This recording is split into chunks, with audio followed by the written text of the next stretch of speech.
Barcelona বনাম Real Madrid semifinal হিসেবে প্রতিপক্ষ হিসেবে যাদের পেল লা লিগার পাশাপাশি স্প্যানিশ কোপা দেল রেতেও দাপট দেখাচ্ছে তিনটি জায়ান্ট ক্লাব।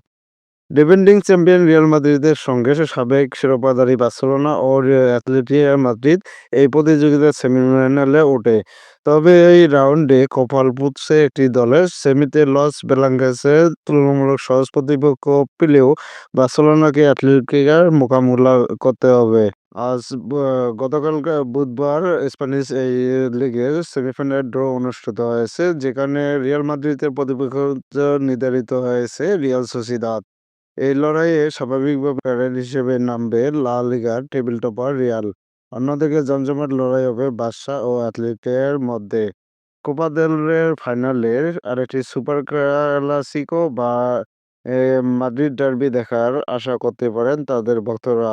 ২০১৪ সালের পর এই প্রথমবার লা লিগার শীর্ষ তিন দল কোপার সেমিফাইনালে উঠেছে, এমনকি ওই বছর সেরা চারে উঠেছিল সেমিতে রিয়ালের প্রতিপক্ষ সোসিদাদও। দুর্লভ এক নজির ঘটেছে এবারে কোপা দেল রেতে। এদিকে লা লিগার পয়েন্ট টেবিলে বর্তমানে তুমুল লড়াইয়ে চলছে যথাক্রমে তিন জায়ান্ট রিয়াল, অ্যাথলেটিকো এবং বার্সেলোনা। সমান ২৩ ম্যাচ শেষে দলগুলোর পয়েন্ট যথাক্রমে ৫০, ৪৯ এবং ৪৮।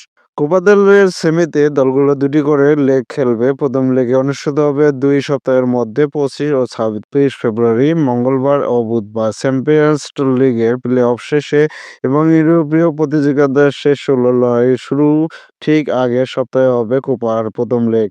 প্রীতি লিগের জন্য অপেক্ষা করতে হবে ১ ও ২ এপ্রিল পর্যন্ত। আন্তর্জাতিক বিরতির পরপরই ফাইনালে ওঠার চূড়ান্ত লড়াইয়ে নামবে বার্সা ও রিয়াল সহ ৪ দল।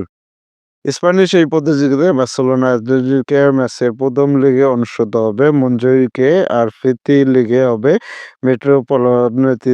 রিয়াল সোসিদাদের অপর সেমিফাইনাল প্রথম লেগ অনুষ্ঠিত হবে অনায়তায়, আর প্রীতি লেগ হবে সান্তিয়াগো বার্নাব্যুতে।